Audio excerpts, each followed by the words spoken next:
Hello and welcome to this special discussion on the interim budget presented by Finance Minister Nirmala Sitharaman today.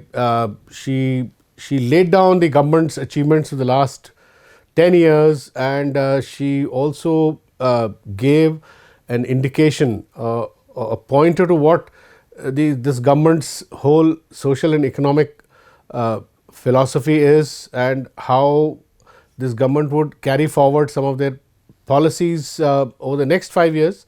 The assumption therein was that the government is going to Mr. Modi is going to come back to power as Prime Minister, and so to discuss some of the aspects of her interim budget speech, we have with us Deepanshu Mohan, who is a professor and dean at the O.P. Jindal Global University.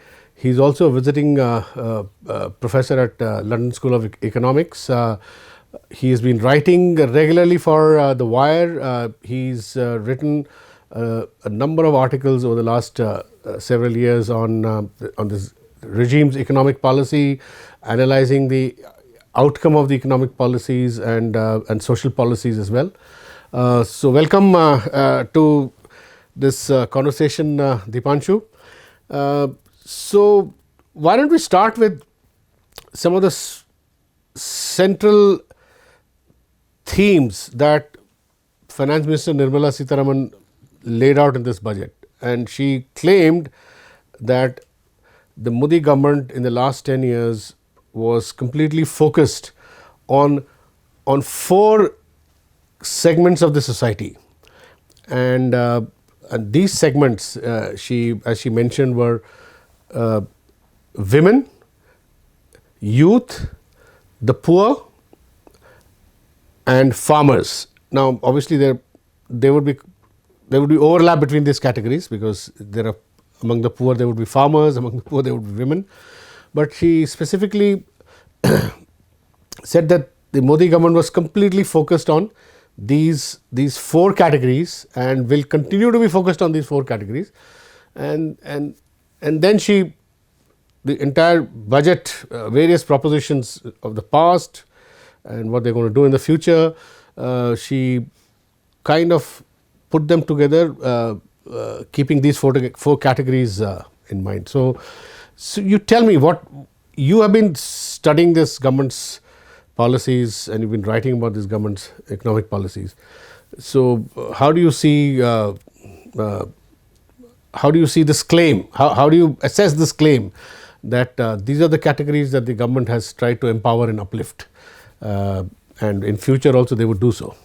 Yeah, so thank you first of all for having me over here. I mean, I'd start by saying that perhaps what the finance minister said in this particular budget, as it was expected, कि budget एक narrative build करेगा आने वाले election के लिए, और आप budgetary form में जो डिटेल्स आएंगे, one can look at the revised estimates कि पहले जो आउटलेस थे गवर्नमेंट के उसमें एक्चुअली कितना डिसबर्समेंट हुआ, आने वाले कुछ महीनों में जो रिमेनिंग डिसबर्समेंट्स हैं वो प्रोसेस होते हैं. So one tends to get an idea of what's really happening. But perhaps the 4 groups that you mentioned of, intersectionally they are all linked, but ये चारों ग्रुप इस गवर्नमेंट की मेन प्रायोरिटी नहीं रहे हैं.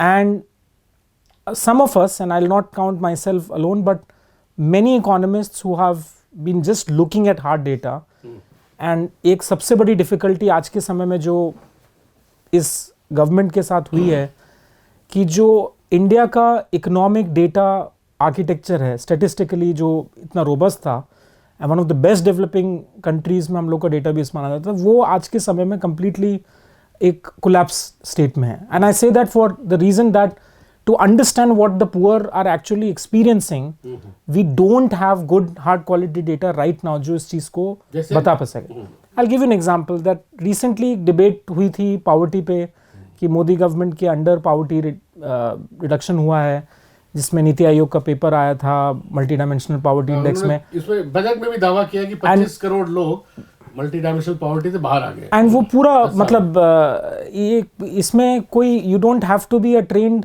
Economist who can say this. If you look at basic statistics जो indicators लिए गए हैं, वो ये क्लियरली दर्शाता है कि इनकम पॉवर्टी के आगे भी अगर आप और मेजर्स देख रहे हैं, वो चीज़ सही नहीं है. कंजम्पशन डेटा ही अवेलेबल नहीं है, तो हम कैसे ये चीज़ दावा कर सकते हैं. PLFS का डेटा जो आप बता रहे थे अभी कि अगर आप इनकम्स देखें across all categories of workers, income stagnated रही हैं.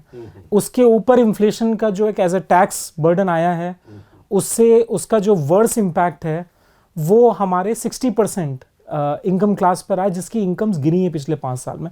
उसका डेटा अवेलेबल है. तो मुझे ये समझ में नहीं आता कि जब हम बजट के कॉन्टेक्स्ट में, डेटा आप बताएंगे कहाँ अवेलेबल है? जो आप सही कह रहे हैं, ये कई अर्थशास्त्रियों ने कहा है कि 60% जो बॉटम पॉपुलेशन है उनकी इनकम स्टैग्नेट कर रही है, और कब, और उसमें नीचे वालों को तो और कम भी हुआ है. रियल टर्म में बहुत गिरा है. जो इनका डेटा दिखाता है, जो पीरियोडिक लेबर फोर्स सर्वे खुद ही दिखाता है. हाँ, क्रॉस सेक्शनली अगर आप PLFS देखें, NFHS देखें, जितने भी सर्वेज हैं, ऑब्जेक्टिवली क्वेश्चंस अराउंड इनकम और कंजम्पशन हर एक में ऑब्जेक्टिवली पहले मौजूद रहते हैं. तो ऐसा नहीं है कि आप एक सर्वे, मतलब कंजम्पशन डेटा जैसे मैंने बताया कि वो अवेलेबल नहीं रहा है अक्रॉस ईयर्स एंड बहुत लेट कुछ समय में हुआ. NFHS में हमने देखा कि कई न्यूट्रिशनल लेवल पे, क्योंकि इनकम ही बेसिस नहीं रहा है पॉवर्टी मेजरमेंट का इंडिया का. I mean Jean Dreze, Ahmad Sen, जो डेवलपमेंट इकोनॉमिस्ट्स आए, उनका पाइनियर कंट्रीब्यूशन यही था कि न्यूट्रिशनल इनटेक को देखना चाहिए.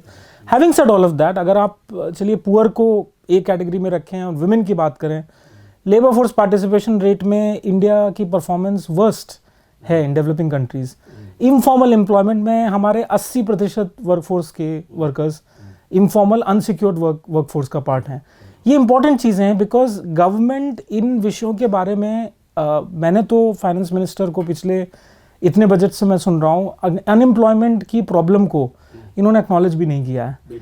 इन्होंने एम्प्लॉयमेंट जनरेशन के बारे में आज ये चीज़ मेंशन करी कि हमारे कैपेक्स से एम्प्लॉयमेंट जनरेशन होगा, जिसका एविडेंस भी बहुत वीक है. मैंने इस विषय पे लिखा भी है कि प्राइवेट कैपिटल एक्सपेंडिचर आ नहीं रहा है इन्वेस्टमेंट के फॉर्म में, जिससे गवर्नमेंट ही पिच इन कर रही है. और जो वर्कर्स गवर्नमेंट हायर करती है, जैसे कंस्ट्रक्शन, ये सिक्योर्ड कॉन्ट्रैक्ट्स नहीं है, सोशल सिक्योरिटी बैक कॉन्ट्रैक्ट्स नहीं है. दिहाड़ी का मजदूर जिन्हें हम कहते हैं, उसके थ्रू एम्प्लॉयमेंट जनरेट हो रहा है. तो एम्प्लॉयमेंट का एक वीक रहा है. अब यूथ की अगर हम बात कर लें, जो फर्स्ट टाइम वोटर्स हैं, इस गवर्नमेंट का पिछले कई महीने में फोकस रहा है कि आप फर्स्ट टाइम वोटर्स पे देखें कि फर्स्ट टाइम वोटर्स के क्या इश्यूज हैं. आप इनोवेशन की बात करें, आप स्टार्टअप की बात करें, but look at youth unemployment भी मेरे ख्याल 20% से ऊपर 25% on average right now 25%. And it's important to see. जरा विस्तार में समझाइए. जो इसका मतलब यूथ माने 18 उम्र 18 साल से 14 to 45 अगर आप देखें, हाँ. जो वर्किंग एज, आपने जो बोला 25% अनएम्प्लॉयमेंट है, वो किस एज ग्रुप में है? Between the those category of job seekers जो ग्रेजुएट होके, अगर आप 18 के आगे देख लें, एंड टू 18 to 30 का भी अगर आप ग्रुप ध्यान लें, 18 का 30 कर लें. हाँ, तो बिटवीन 18-30 में ऑन एवरेज, मैं तो मोटा अगर आपको बताऊं, 24 से 25%. इसमें कुछ स्टेट्स हैं, हरियाणा जिस स्टेट से मैं अभी आ रहा हूँ यूनिवर्सिटी से, उस स्टेट की यूथ अनएम्प्लॉयमेंट हाईएस्ट है, one of the highest in India, which जो MSME सेक्टर की गढ़ रही है.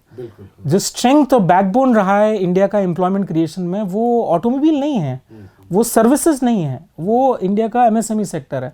वो इस गवर्नमेंट में कोलैप्स कर गया है. MSME sector is debt clogged, it is having liquidity problems. Right from demonetisation the MSME didn't recover, and that's affected manufacturing. इसी वजह से सारे अर्थशास्त्री और इंडस्ट्री भी, जो बॉम्बे में जो प्राइवेट सेक्टर है, वो भी एक्नॉलेज करती है कि जो रिकवरी हुई है, के शेप रिकवरी है. इसका मतलब के का जो निचला वाला भाग है, जो नीचे गिर रहा है, वो मेरे ख्याल ये सारी छोटे उद्योग, MSME, इनफॉर्मल सेक्टर है. मगर कॉर्पोरेट सेक्टर अच्छा कर रहा है, जो ऑर्गेनाइज्ड. MSME इंडिया के इंडस्ट्रियल लैंडस्केप में it's between 80 to 85% sectional importance.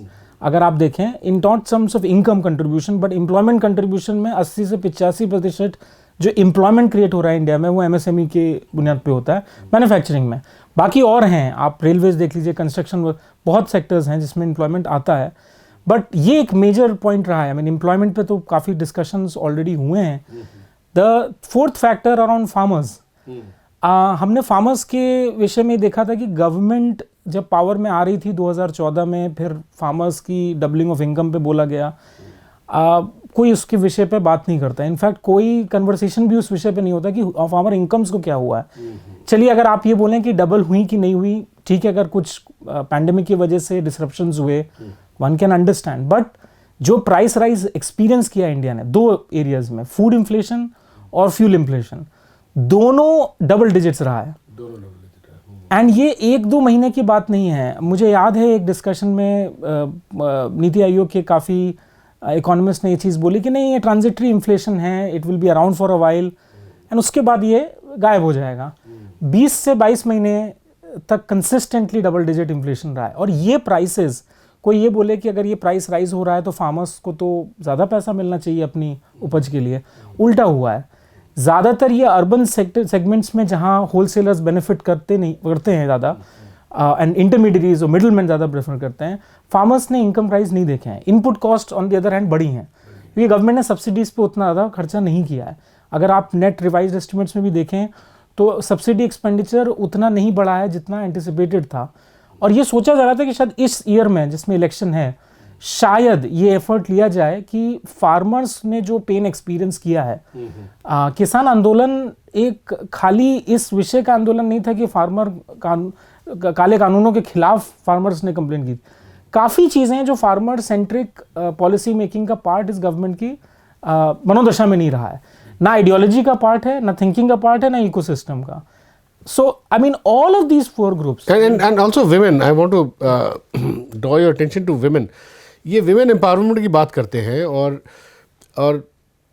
Data ये दिखाता है कि इंडिया में women's participation ratio, labor participation ratio, जो women जो employment market में हैं, वो मेरे ख्याल पूरे डेवलपिंग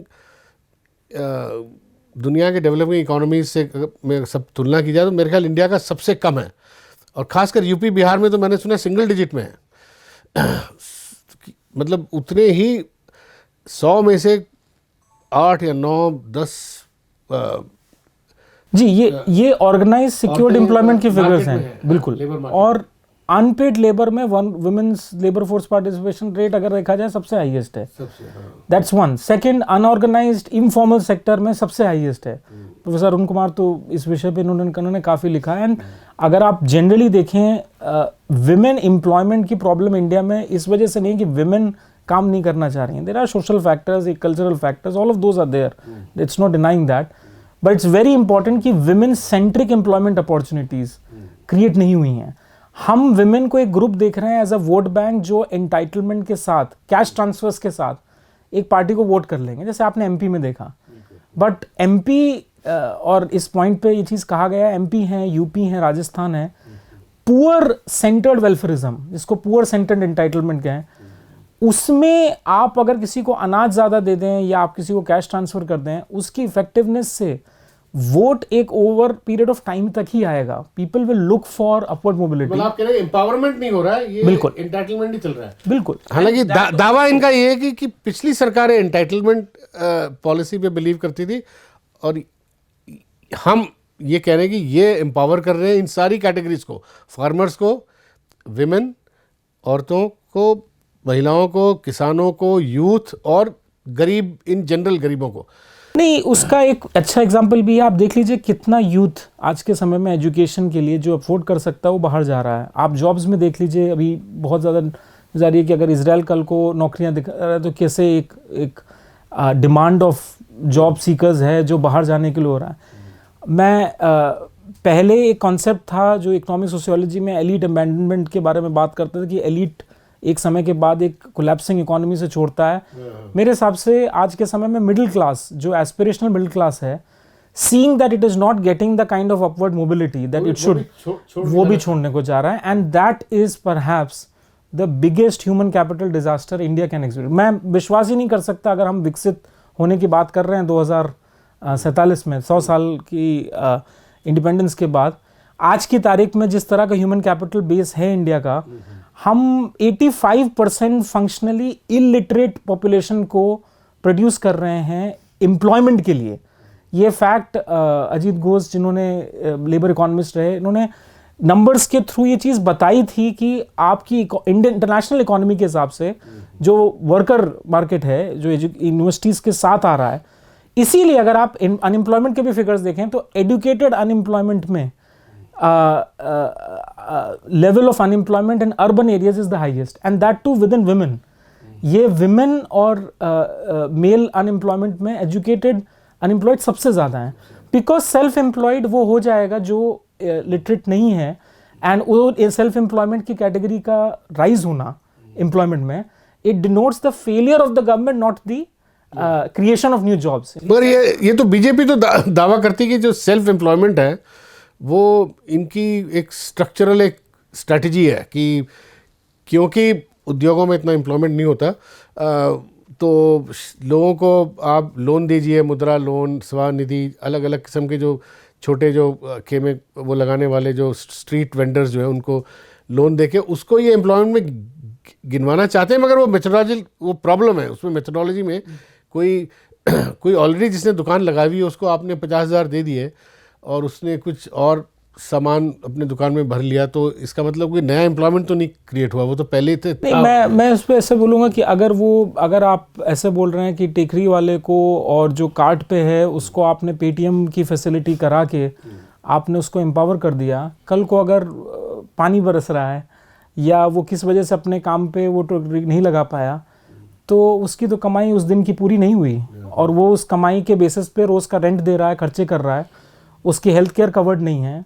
आयुष्मान भारत की बहुत बात की गई जिसके बारे में आज बोला गया कि कवरेज बढ़ाया जाएगा, पर हमें ये बात पता है कि बेनिफिशियरी बेस्ड जो आयुष्मान भारत का सिस्टम रहा है उसमें कितने लैप्सेस रहे हैं। स्टेट के जो अपने इंश्योरेंस सिस्टम्स थे जो कुछ स्टेट्स में बहुत रोबस्टली काम कर रहे थे, तमिलनाडु में, केरला में, वेस्ट बंगाल, आंध्र प्रदेश में, इन सारे स्टेट्स में अच्छे robust state medical health care systems थे जिन्होंने अपनी क्रेडिबिलिटी लूज कर दी बिकॉज एक कोअर्सिव टेक्निक से गवर्नमेंट ने कहा नहीं हर स्टेट में आयुष्मान भारत का। पर कई सदर्न स्टेट्स ने ज्वाइन नहीं किया आयुष्मान भारत को। नहीं, यहाँ पे एक चीज़ अपने दर्शकों के लिए मैं एक चीज़ पे, एक इशू पे मैं ध्यान आकर्षित करना चाहता हूँ। उसमें दीपांशु, अभी जो जितनी प्रॉब्लम्स आपने जो अभी आउटलाइन करी हैं वो कभी मुझे लगता है कि ये नॉर्थ इंडियन स्टेट्स की ज़्यादा प्रॉब्लम है, एक्यूट प्रॉब्लम है। जैसे अभी आपने बोला आयुष्मान भारत, ये मोदी जी का जो स्कीम था कि 50 करोड़ लोगों को कवर किया जाएगा इंश्योरेंस स्कीम में, साउथ में ये स्कीमें ऑलरेडी चल रही थी, मगर जहाँ नहीं चल रही थी वो ज़्यादातर नॉर्दर्न स्टेट्स थी। तो बाकी जो आप जो कह रहे थे लिटरेसी हुआ या स्किल लेवल हुए या एम्प्लॉयमेंट क्वालिटी ऑफ एम्प्लॉयमेंट हुआ, फीमेल एम्प्लॉयमेंट रेशियो, ये सब मुझे लगता है कि जब इसका आप अगर इसकी एनालिसिस करो तो आपको साउथ को अलग से देखना पड़ेगा और नॉर्थ के 5-6 स्टेट्स को अलग देखना पड़ेगा। ये सही है, ये मतलब ये काफ़ी लोग कहते ही हैं। इसका एक रीजन ये है कि क्योंकि पलायन नॉर्थ से साउथ में भी बहुत हो रहा है। बिल्कुल, सोशल पॉलिटिक्स जो एक रही और मूवमेंट पॉलिटिक्स का रहा सदर्न स्टेट्स में, वो एक बहुत अलग फोर्स में रहा 70s, 80s, 90s में। इनफैक्ट पोस्ट 90s आप देखेंगे सदर्न स्टेट्स कुछ पैरामीटर्स में बहुत अच्छा इसलिए करते हैं डेवलपमेंट इंडिकेटर्स में, एंड इंक्लूडिंग स्टेट्स लाइक, मैं आपको बोलूँगा एग्जांपल दूंगा जम्मू एंड कश्मीर का। आप NFHS का डेटा उठा दीजिए, ये गवर्नमेंट का एक मतलब मैं इस विषय पे विस्तार में अलग से भी बात कर सकते हैं, बट अगर जो एक कम्युनल एजेंडा जो बहुत राइज किया है बीजेपी ने, ऐसा नहीं है कि पॉपुलेशन की problem is sort of a Muslim issue. जी, Jammu and Kashmir in all of the NFHS survey has been one of the best and सबसे अच्छा रैंक्ड स्टेट रहा with respect to performance on infant mortality. NFHS का आप full form बताइए। National family health survey. और उसमें क्या आंकड़े निकलते हैं इसमें से? सो इसमें हाउस होल्ड लेवल पे न्यूट्रिशनल एक्सेस हो, हेल्थ केयर का एक्सेस हो, आप अगर देखना चाह रहे हैं कि infant mortality level, maternal mortality, safe pregnancy, reproductive health, तो NFHS सर्वे ये दिखाता है कि स्टेट्स ने अच्छा कर, हाँ, नॉर्थ में कई स्टेट्स, हिल स्टेट्स जहाँ access to health care, Himachal Pradesh, आप हिमाचल प्रदेश के रिमोट एरियाज में भी देख सकते हैं कि there were mechanisms that were put to in reproductive health for these states to do well. What I'm trying to say is lack of development is not a North Indian state problem, but BJP has been a North Indian party, if I have to put it that way. Bhajpa का vote bank north Indian states में ज़्यादा रहा है, इसलिए poor based welfarism जो entitlement के basis और बुनियाद पर रहा है, वो इनके लिए यहाँ बहुत इंपॉर्टेंट है. इसका मतलब ये नहीं है कि वो स्टेट्स सदर्न स्टेट्स में प्राइम मिनिस्टर हैं या उनकी पार्टी एफर्ट नहीं कर रही है. अगर आप देखें पिछले कितने महीनों में प्राइम मिनिस्टर ने जो सबसे ज़्यादा मैक्सिमम विजिट्स की है वो तमिलनाडु, केरला और इन सब.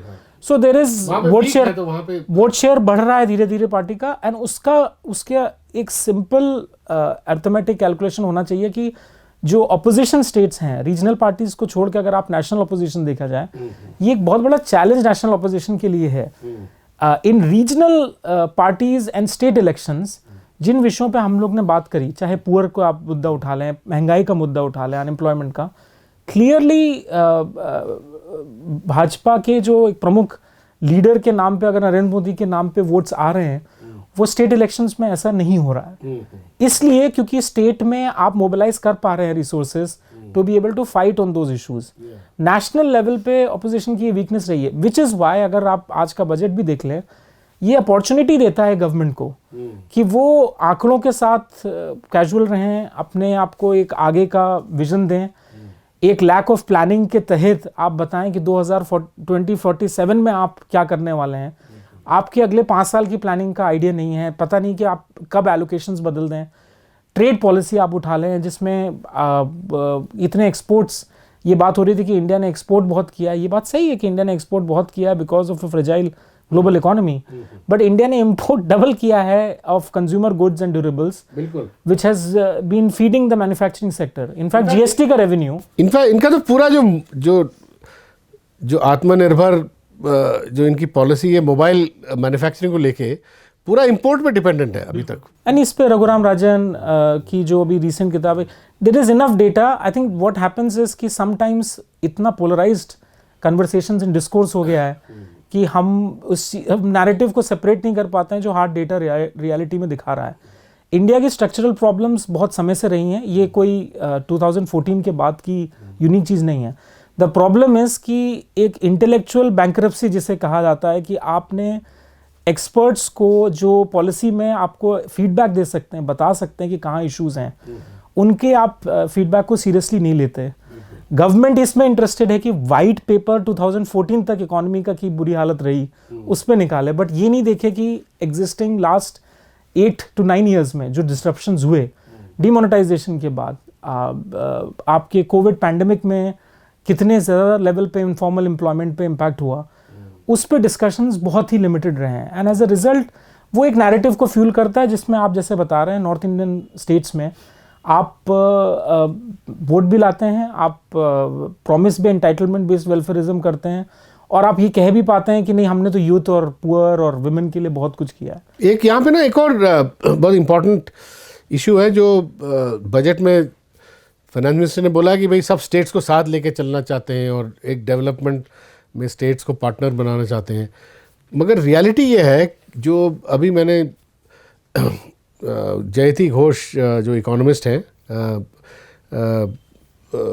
उनसे मैं बात कर रहा था, डेवलपमेंट इकोनॉमिस्ट, वो कह रही थी कि जो फाइनेंस कमीशन में जो ट्रांसफ़र, जो टैक्सेस जो पूल करके सरकार 42% जो ट्रांसफ़र करने का जो उन्होंने रिकमेंडेशन जो एक्सेप्ट किया था पिछले फाइनेंस कमीशन के तहत, उस पर सरकार ने उनका कैलकुलेशन दिखा था कि 2022-23 में और उससे पहले भी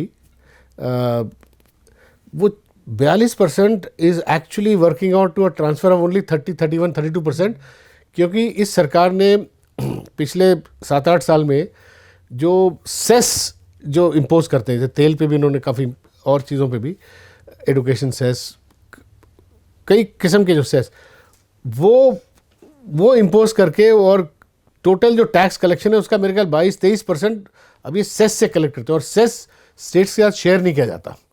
तो ये एक किस्म से स्टेट्स इसको एक बिट्रेयल के तौर पे देख रही कि हमारा पैसा सेंटर ने अपने पास रख लिया और शेयर नहीं कर रहे हैं, और उसके बाद सेंटर उस पैसे से और स्कीम्स को डिक्टेट कर रही हैं.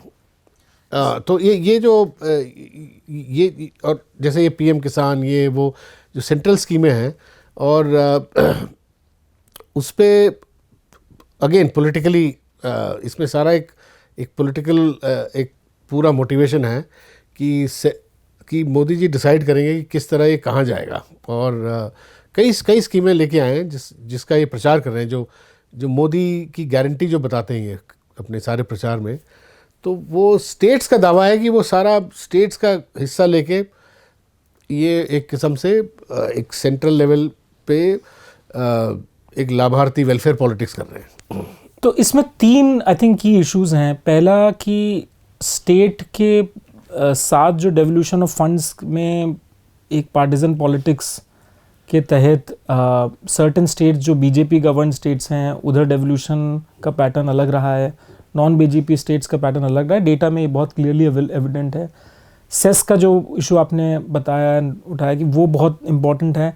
ये ऐसा नहीं है कि पहले नहीं होता था, गवर्नमेंट सेंट्रल You're right. पहले 5% से कम होता था cess of the total tax. अभी ये चीज़ इम्पॉर्टेंट है मेंशन करना कि सेस का यूज़ जिस तरीके से आज के समय में होता है और पहले एक टेम्पोरलिटी के तहत आप एक टेम्पोरल सेस लाते हैं जिसमें आपके कुछ एक्सपेंसेस मीट करना है, देन आप विड्रॉ कर लेते हैं। आज के समय में कोई विड्रॉ नहीं हो रहा सेस एक ऐसा, एंड इसका डेटा क्लियर है, direct tax collection in India right now is fueling much of the government's revenue requirements. आज ये डेटा में क्लियर हो गया कि सारा जो मेन गवर्नमेंट का रेवेन्यू आ रहा है वो डायरेक्ट टैक्स कलेक्शन से आ रहा है। मतलब हम और आप जो सिक्योर्ड एम्प्लॉयमेंट में हैं वो सबसे ज़्यादा कंट्रीब्यूट कर रहे हैं गवर्नमेंट के एक्सपेंसेस की तरफ।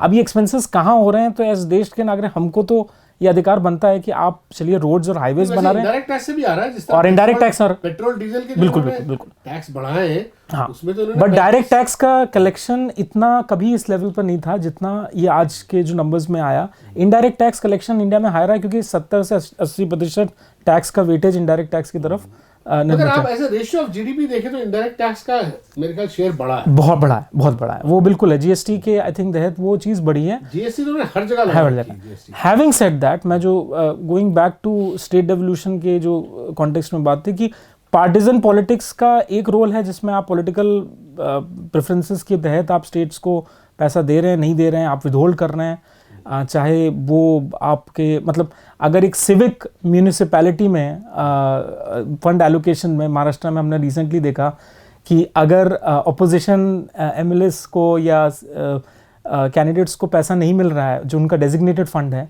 So that is telling you the state of partisan politics which is, अगर इतने डिसेंट्रलाइज लेवल पे है तो यूनियन गवर्नमेंट।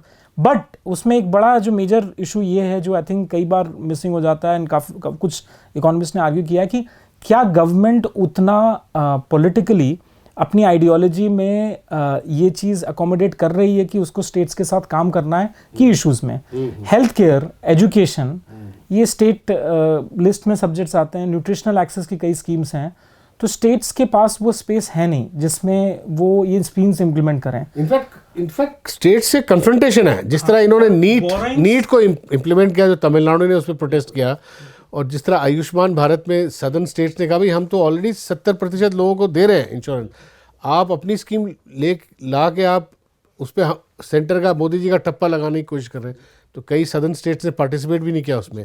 तो ये तो चल ही रहा है। ये तो last point which is on centralisation of funds, that is the issue which has been central to the way the governance model of the current government has been। जो इस गवर्नमेंट का एटीट्यूड रहा है कि जितना सेंट्रलाइज कर सकते हैं आप पावर को उतना करें, और वो फिस्कल ऑटोनॉमी में भी दिखता है। आप ऐसा नहीं है कि गवर्नमेंट की स्पेंडिंग सेंट्रली स्पॉन्सर्ड सब्जेक्ट्स में इंक्रीज हुई है। आप डिफेंस उठा लें, आप मिलिट्री एक्सपेंडिचर्स उठा लीजिए, इवन जो स्कीम्स जिसके लिए सेंट्रल गवर्नमेंट स्पेंड करती है उसमें ओवरऑल नेट स्पेंडिंग पिछले 3-4 साल में कम हुई है। It is indicating then further कि एक कोई फिस्कल लेवल पे गवर्नमेंट को इशूज हैं कि उनको उतना रेवेन्यू नहीं मिल पा रहा है जिससे वो अपने सेंट्रलाइजेशन के भी एजेंडा को पूरा कर सकें, एंड वो हमारे लिए लार्जर इशू है।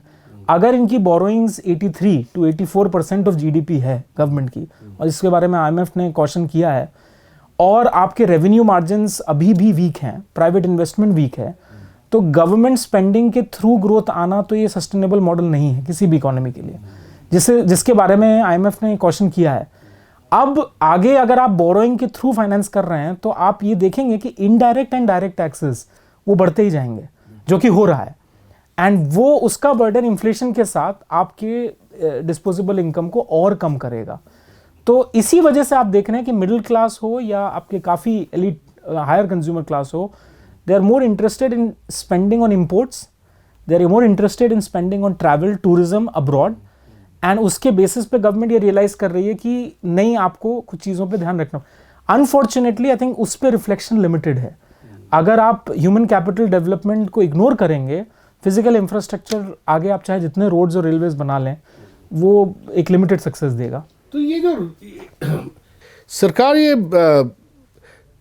ये दावा ये कर रही है कि ये अभी नहीं 10 साल से दावा कर रही है कि सरकार की जो स्पेंडिंग है इंफ्रास्ट्रक्चर पे, जो इनकी जो कैपिटल एक्सपेंडिचर बजट ये 5 गुना बढ़ा है, ये इन्होंने दावा किया है। 2014-15 में 2-2.5 लाख करोड़ था, अब 10 लाख करोड़ से ऊपर हो गया है। मगर इतना स्पेंड करने के बाद भी कोई इकोनॉमी में कोई जिसे कहते हैं क्राउडिंग इन इफेक्ट, कि भाई सरकार स्पेंड कर रही है तो और चीज़ों में भी और लोग भी आके उसका बेनिफिट उठाएं, प्राइवेट सेक्टर भी उठाएं, क्योंकि अगर रोड्स बना रही है तो प्राइवेट सेक्टर को भी बुलाती है। तो इसके बावजूद प्राइवेट इन्वेस्टमेंट जो 10 साल में मोदी जी का सबसे बड़ा मेरे हिसाब से जो वीकनेस रहा है कि 10 साल में प्राइवेट इन्वेस्टमेंट कोई मीनिंगफुल तरीके से पिकअप नहीं किया। और ये बात बॉम्बे के इंडस्ट्रियलिस्ट भी बोलते हैं, सारे जो इकोनॉमिक रिसर्चर्स भी इस बात को कहते हैं, अर्थशास्त्री भी मानते हैं। इसका क्या कारण है? इन्वेस्टमेंट क्यों नहीं पिकअप हो रहा? देखिए, एक तो इन्वेस्टमेंट पिकअप हो रहा है, इन्वेस्टमेंट पिकअप हो रहा है पोर्टफोलियो इन्वेस्टमेंट के फॉर्म में, जिसमें स्टॉक मार्केट नहीं। तो आप ये देखिए, गवर्नमेंट का नैरेटिव ये रहा है कि नहीं, स्टॉक मार्केट तो बहुत अच्छा कर रहा है, तो ऐसे कैसे आप कह सकते हैं कि इन्वेस्टमेंट नहीं हो रहा। पॉइंट ये है कि स्टॉक मार्केट का कोई भी एब्सोल्युटली, मैं ये व्यूअर्स को बताना चाह रहा हूँ कि इन्वेस्टमेंट का ज़्यादा होना किस फॉर्म में क्रेडिबल है इकोनॉमी की ग्रोथ के लिए। जिस तरह हम लोग FDI की बात करते हैं, विच इज़ फॉरेन इन्वेस्टमेंट, या हम डोमेस्टिक प्राइवेट इन्वेस्टमेंट, दोनों कैपिटल फॉर्मेशन के लिए, ग्रोथ के लिए बहुत इंपॉर्टेंट है। एंड वो इन्वेस्टमेंट इंडिया में पिछले 8 से 9 वर्ष से स्टैग्नेंट रहा है। ये एक्सपेक्टेशन थी कि मोदी जी के नेतृत्व में प्राइवेट इन्वेस्टमेंट पिकअप करेगा, क्योंकि गुजरात गुजरात का मॉडल जो उसको एम्प्लीफाई किया गया, वो बिजनेस फ्रेंडली मॉडल था। बिजनेस फ्रेंडली ये अभी भी हैं, बट जो ओलिगार्किक फॉर्म में बहुत कम लोगों के पास वेल्थ हैं, जिनको आप एक नैरो फॉर्म ऑफ एलिट को कहें, इन्वेस्टमेंट हुई है वो एग्जैक्टली ये 4-5 बड़े 4-5 कंपनी ने, हाँ, ये प्रॉब्लमेटिक ज़्यादा इसलिए क्योंकि इन कंपनीज की जो अपनी प्रोफाइल होगी, चाहे वो डेट के प्रोफाइल में हो या कुछ भी हो, उसको गवर्नमेंट माफ़ करने के सिवा उनके पास ऑप्शन नहीं होगा, क्योंकि प्राइवेट इन्वेस्टमेंट इतना फ्रेजाइल रहेगा। तो ये बिल्कुल आप सही कह रहे हैं कि प्राइवेट इन्वेस्टमेंट को ना बढ़ा पाना, डिस्पाइट इतना कैपिटल एक्सपेंडिचर के बारे में बोलना, ये मैं ज़रूर कहूँगा कि कई बार बजटरी डिस्कशंस में ये चीज़ मिसिंग होती है कि जब हम कैपेक्स की बात कर रहे हैं तो कैपिटल एक्सपेंडिचर आए है, वो कैपिटल एक्सपेंडिचर जा कहाँ रहा है, या उससे इंफ्रास्ट्रक्चर ग्रोथ हो कहाँ रही है, क्या वो रोडवेज में है, क्या रेलवेज में है, क्या वो एग्जिस्टिंग प्रोजेक्ट्स में है। और कुछ स्टडीज़ हमको ये बता रही हैं अब नाउ कि जो प्रोजेक्ट्स हैं एसेट यूटिलाइजेशन के नाम, कैपेसिटी यूटिलाइज, प्राइवेट सेक्टर के अगर आप उनको ना भी देखें, गवर्नमेंट के खुद के अपने प्रोजेक्ट्स में काफ़ी डेट अक्यूमुलेट हो रहा है, जिसमें उन्होंने खाली आप पैसे डाल रहे हैं। ये एक चाइनीज़ प्रॉब्लम है। चाइना ने एग्जैक्टली यही चीज़ की थी कि उन्होंने कैपिटल एक्सपेंडिचर के थ्रू ओवर स्पेंड करते रहे 90s में, 2000s में, फॉर 2 डेकेड्स जब डिमांड बहुत हाई रही ग्लोबली उनके प्रोडक्ट्स के लिए, तो ये कैपिटल एक्सपेंडिचर ग्रोथ में फ्यूल किया। बट जैसे ग्लोबल डिमांड कम हुई चाइनीज गुड्स की, चाइना ने तो अपना एक्सपोर्ट ग्रोथ भी तो बहुत वही मैं उसी पे आ रहा था कि कंपिटिटिव रहे इंडिया में, कंपिटिटिवनेस इंडिया की जो एक्सपोर्ट्स की वो तो बड़ी वीक है। एब्सोल्युटली, मैंने एग्जांपल चाहने के इसलिए दिया क्योंकि ये ज़रूर कहा जाता है कई डिस्कशंस में कि नहीं कैपिटल एक्सपेंडिचर के बगैर आप नहीं बता सकते कि ग्रोथ कैसे होगी। बट आपको ये भी देखना है कि कंपोनेंट ऑफ कैपिटल एक्सपेंडिचर क्या है, गवर्नमेंट कहाँ स्पेंड कर रही है। सो प्राइवेट इन्वेस्टमेंट नहीं बढ़ा है। एक बहुत ही narrow group of elite entrepreneurs हैं जो कुछ फैमिली हाउसेज और कॉन्ग्लोमरेट्स हैं जो बिजनेस इन्वेस्ट कर रहे हैं, उससे आप ऐसे समझ लीजिए एक कॉम्पिटिटिव नहीं बट एक ओलिगार्किक फॉर्म में कैपिटलिज्म के पहुंच जाएंगे, जो कि कंट्रीज लाइक रशिया और many Latin American countries had, which is the problem. I mean India is not going towards competitive. और ये जो आप कह रहे हो, ये मैं कई मध्यम वर्ग के उद्योगपतियों से मैं बात करता हूँ यहाँ पे हर स्टेट में, उनका ये सब लोग बोलते हैं कि जो सारी जो नीतियाँ हैं ये 4-5 बड़े बड़े ग्रुप्स को सपोर्ट कर रही हैं और सरकार उनके पीछे पूरी तरह उनको बैक कर रही है. और कुछ लोग ये भी बोलते हैं कि सरकार मोदी जी का शायद ये सोचना है कि भाई आप नेशनल चैंपियंस, उनकी पॉलिसी है ना, आप 8-10 नेशनल चैंपियंस क्रिएट कर दो तो आपको कोरिया और जापान टाइप जो सन 80 और 90 में जब कोरियंस ने जो क्रिएट किया था चाइबॉल्स बड़े बड़े, वो आप कर सकोगे यहाँ पे. मेरा मानना है कि वो ज़माना गया. अब चाइबॉल्स नहीं क्रिएट कर सकते और आप एमएसएमई और जो मध्यम वर्ग के उद्योगों के बगैर आप ना एम्प्लॉयमेंट क्रिएट कर सकते हो, ना आप ग्रोथ क्रिएट कर सकते हो. सबसे बड़ा रीज़न है कि ना आप इन्वेस्टमेंट. बिल्कुल, उसका रीज़न ये है कि ग्लोबल सप्लाई चेन्स अब कंसोलिडेटेड नहीं रही. इतना डिसइंटीग्रेशन हो गया है सप्लाई चेन्स में कि कोई भी एक पर्सन अब एक पूरा असेंबली लाइन मैन्युफैक्चरिंग किसी भी प्रोडक्ट की या सर्विस की नहीं कर रहा. एंड एक जो बहुत इंपॉर्टेंट चीज़ आपने उठाई, जो मुझे लगता है कि व्यूअर्स भी उस चीज़ पे आई थिंक रिफ्लेक्ट करें, स्पेशली कॉर्पोरेट क्लास में ये चीज़ बोली जाती है कि इतने टैक्स ब्रेक्स दिए गए, उस टैक्स ब्रेक का इन्वेस्टमेंट से क्या रिलेशन है. और ये एक failed form of trickle down economics है जो इतने समय से इस चीज़ पे इतने एविडेंस आ चुका है कि अब मैं बोलूँगा कि इकोनॉमिस्ट ही नहीं जानते हैं, बट ये जनरली गिवन है कि किसी को टैक्स ब्रेक देने से ज़रूरी नहीं है कि आपका इन्वेस्टमेंट उस सेक्टर्स में बढ़ जाए. उसका बहुत अच्छा एग्जांपल हमारे सामने परफॉर्मेंस लिंक्ड इंसेंटिव PLI, जिसके बारे में इस बजट में कोई मेंशन नहीं किया गया. बिकॉज और इस 10 साल में मेक इन इंडिया जिसके बारे में कोई मेंशन हुआ ही नहीं है. तो ये मुझे बहुत आश्चर्यचकित बात लगी. साफ जाहिर है कि जो PLI में जो इन्वेस्टमेंट्स आई हैं अभी तक, जो भी आई हैं, उससे कोई बहुत एम्प्लॉयमेंट में बढ़ोतरी नहीं हुई है. उसमें केवल इन्होंने बड़े बड़े मल्टीनेशनल्स को या बड़े उद्योगों को वो PLI के जो इंसेंटिव्स दे दिए हैं और वो सीधे उनके थोड़ा प्रॉफिट्स में उनकी बढ़ोतरी हो रही है. चाहे वो एप्पल को ही ले लो आप, जो हैंडसेट्स बना रहे हैं, इसमें कोई बहुत बड़ा यहाँ पे इकोसिस्टम जो वेंडर बेस, जो मध्यम वर्ग के उद्योगों का वेंडर बेस वगैरह अभी तक कुछ बना नहीं. जो अगर आप PLI में ये चीज़ रही है सबसे बड़ी चीज़ कि PLI was supposed to be one of the greater labor intensive manufacturing job creator. It's not labor intensive. And it is not at all labor intensive. Most of the PLI investment is capital intensive. तो ये एक बड़ा flaw है और मेरे ख्याल इन्होंने उसका असर देखा है कि ज़्यादा असर हुआ नहीं, इसलिए उसका जिक्र भी नहीं किया इस बजट में. इस चीज़ में ये लार्जर पॉइंट रिलेटेड है. अगर किसी गवर्नमेंट की एक इकोनॉमिक आइडियोलॉजी है या एक इकोनॉमिक बेंचमार्किंग है, फ्रेमवर्क है, एक पर्सपेक्टिव है जिससे आप फीडबैक ले रहे हो कि आपकी स्कीम चल रही है नहीं चल रही है, कैसा रिजल्ट आ रहा है, तो उससे आपको पता चलता है कि आपने जिसमें PLI में इतना पैसा गया है गवर्नमेंट का, ये आपका मेरा पैसा है, मतलब व्यूअर्स जो टैक्स पेयर अपना खुद का पैसा दे रहे हैं, ये इस पैसा इसमें जा रहा है. आपके लिए ये सवाल पूछना बहुत ज़रूरी है कि आपका जो पैसा यूटिलाइज हो रहा है उसके रिटर्न्स क्या हैं.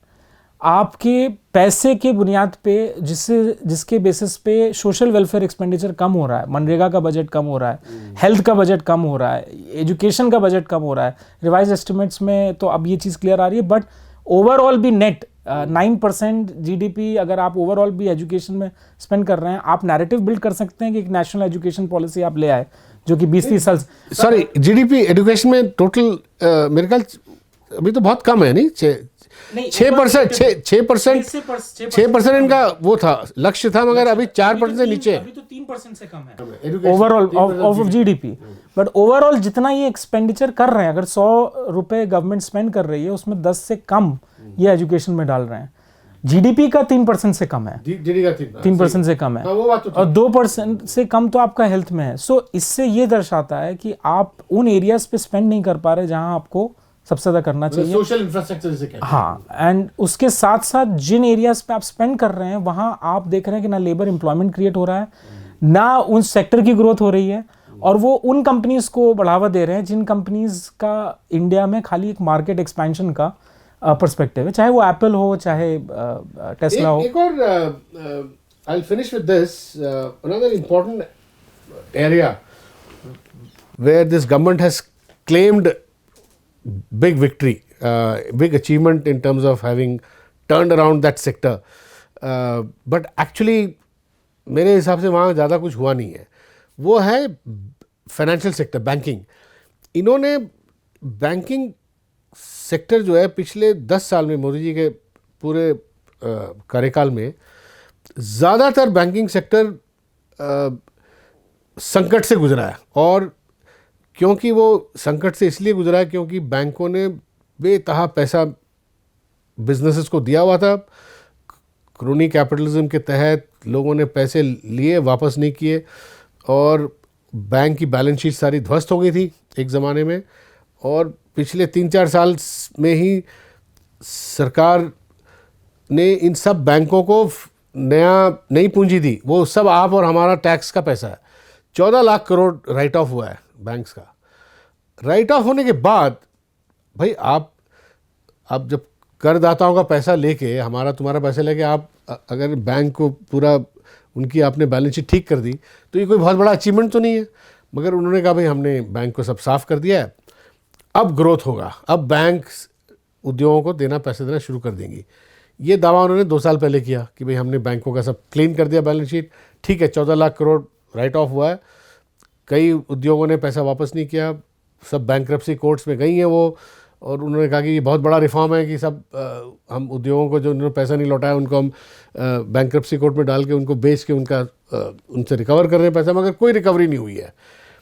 एक तो बहुत बड़ा उद्योग है, कंपनी में उसका नाम नहीं लूँगा, जिसमें 1% से कम रिकवरी हुई है। 45,000 करोड़ लोन बैंकों से लिया, वापस नहीं किया, 1% से कम रिकवरी। तो ऐसे कई उद्योग हैं। तो अब देखा जा रहा है कि बैंकों ने अपनी बैलेंस शीट तो ठीक कर ली, मगर अब वो इंडस्ट्री को क्रेडिट दे नहीं रहे हैं। अगर आप डेटा देखें, क्रेडिट पिकअप नहीं है बैंकों में। केवल रिटेल जो आदमी हाउसिंग लोन लेता है या जो इंडिविजुअल जो लोन लेते हैं वो थोड़ा बढ़ रहा है, बाकी क्रेडिट ऑफ टेक बहुत कम है, 4 या 5% है अभी भी मेरे ख्याल।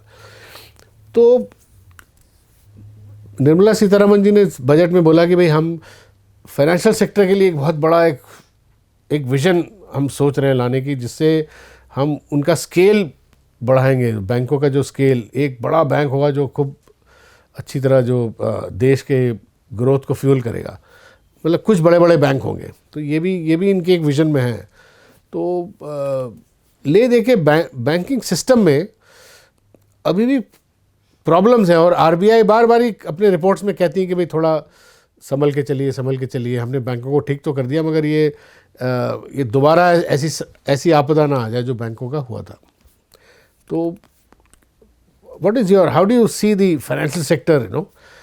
No, I mean it's an interesting point. I feel that अगर हम बैंकिंग सेक्टर और फाइनेंशियल में देखिए, बैंकिंग की प्रैक्टिस एक होता है कि बैंकिंग की प्रैक्टिस कैसे इफेक्ट और इन्फ्लुएंस हुई है over the last 10 years। Technological inputs के साथ बैंकिंग प्रैक्टिस अब आज के समय में ज़्यादा एक्सेसिबल है डिजिटाइजेशन के साथ, इसमें कोई डाउट नहीं है। फाइनेंशियलाइजेशन ऑफ कैपिटल, जिसमें अगर आप एक्सेस देखें, बट उसमें अगर आप देखें आरबीआई ये चीज़ देख रही है कि जो अनसिक्योर्ड लोन्स हैं, पेमेंट्स हैं, क्रेडिट कार्ड्स हैं, वॉलेट सिस्टम्स के थ्रू पेटीएम ने किया, वो फ्रेजाइल बैंकिंग का पार्ट है। ये पॉइंट जब फाइनेंस बढ़ता है, एक्सेस ऑफ फाइनेंस बढ़ता है किसी भी डेवलपिंग इकोनॉमी में, क्योंकि क्रेडिट के बेसिस पे ग्रोथ होगा। ये चीज़ ज़रूर देखना है कि जो लोग क्रेडिट ले रहे हैं उनकी इनकम्स प्रोपोर्शनेटली बढ़ रही हैं कि नहीं। And the problem here is क्योंकि इनकम्स बढ़ नहीं रही हैं, क्रेडिट बढ़ रहा है। हाउस होल्ड लेवल पे अगर आप देखें आज के समय में 40% जीडीपी का हाउस होल्ड डेट है, 80% जीडीपी का कॉर्पोरेट डेट है, 84% गवर्नमेंट डेट है। वो ये सिग्नल करता है, एंड आरबीआई अगर उसकी अपनी एक इंडिपेंडेंस रिस्टोर्ड रहे तो ये चीज़ वो क्रेडिबली एनालाइज कर पाए कि अंडरलाइंग जो बैंकिंग स्ट्रक्चर में हिडन डेट है वो कितना है। मेरे हिसाब से हमें इसका अनुमान नहीं है कि कितना फ्रेजाइल हमारा पब्लिक बैंकिंग सेक्टर इस समय है। मैं बिल्कुल भी इस विषय पे ज़्यादा एग्री नहीं करूँगा कि फाइनेंस मिनिस्टर इसको ये टाउट करें कि हमारा फाइनेंशियल सेक्टर ट्रांसफॉर्मेटरी लेवल पे रिफॉर्म हो चुका है, वो रीशेप हुआ है इसलिए क्योंकि बैंकिंग प्रैक्टिसेस बदली हैं, बट वो रीशेप इस तरह से नहीं हुआ है कि बैंक एक्सपैंड कर रहा है। स्ट्रक्चरली कोई बदलाव नहीं, बिल्कुल बदलाव नहीं है, पहली चीज़। सेकंड, इनफैक्ट अगर आज के समय में आप बैंक्स के खुद नंबर और बैलेंस शीट्स देखेंगे, आप ये रियलाइज करेंगे कि अनसिक्योर्ड रिटेल लोन ज़्यादा बढ़ रहे हैं कमर्शियल बैंक्स में।